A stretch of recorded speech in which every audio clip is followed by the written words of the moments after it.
அன்பான தேவதை தொலைக்காட்சியிலே உங்கள் அனைவருக்கும் என்னுடைய அன்பு வணக்கம்.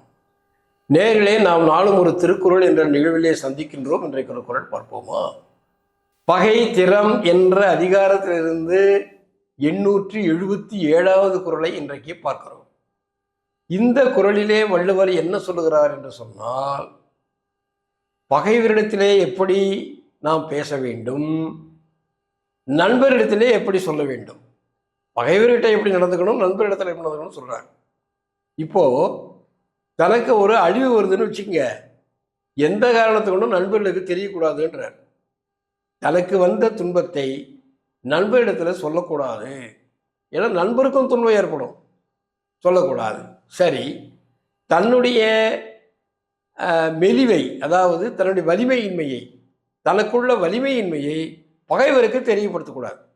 நண்பருக்கு எது தெரியக்கூடாது, எது சொல்லக்கூடாது? தன்னுடைய துன்பத்தை அல்லது துன்பம் அடைந்ததை, தனக்கு ஏற்பட்ட அழிவை நண்பரிடத்திலே சொல்லக்கூடாது. தன்னுடைய வலிமையின்மையை பகைவரிடத்திலே சொல்லக்கூடாது. பகைவரிடத்திலே தெரிகிற மாதிரி நாம் காட்டிக்கூடாது. நம்முடைய வலிமையின்மையை பகைவருக்கு தெரிகிற மாதிரி காட்டிக்கொள்ளக்கூடாது. எப்படி? நண்பர்களிடத்திலே தன்னுடைய அழிவை சொல்லக்கூடாது, தன்னுடைய துன்பத்தை தெரிவிக்கக்கூடாது. பகைவரிடத்திலே தன்னுடைய வலிமையின்மையை காட்டிக்கொள்ளக்கூடாது. பாருங்க, நோவர்க்க நொந்தது அறியார்க்கு.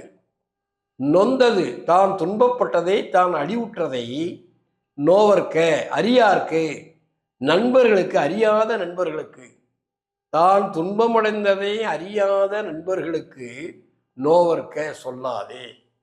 தான் துன்பமடைந்ததை அறியாத நண்பர்களுக்கு சொல்லாதே, நோவர்க்க சொல்லாதே.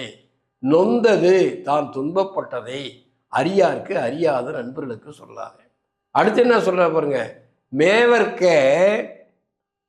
மென்மை பகைவர் அகத்து. பகைவர் அகத்து, பகைவரிடத்திலே, நம்முடைய பகைவரிடத்திலே மென்மை, நம்முடைய வலிமை குறைவை, நம்முடைய குறைவான வலிமையை, நாம் மெலிந்திருப்பதை மேவர்க்க தெரிய வைக்கக்கூடாது, அவர்களை காட்டிக்கொள்ளக்கூடாது. பகைவரிடத்திலே நம்முடைய எளிமையை காட்டிக்கொள்ளக்கூடாது, நண்பரிடத்திலே நாம் அடைந்த துன்பத்தை சொல்லக்கூடாது. இதுதான் இந்த குறளினுடைய முக்கியமான பொருள். நோவர்க்க நொந்தது அறியார்க்கு, மேவர்க்க மென்மை பகைவர் அகத்து. இப்பொழுது இதன் ஆங்கில விடயத்தை பார்ப்போமா? Relate not your woes even to friends who are ignorant of it, nor refer to your weakness in the presence of your enemies. அன்பான தேவதை தொலைக்காட்சியர்களே, நாம் மீண்டும் இதே நேரத்தில் சந்திப்போம். நன்றி, வணக்கம்.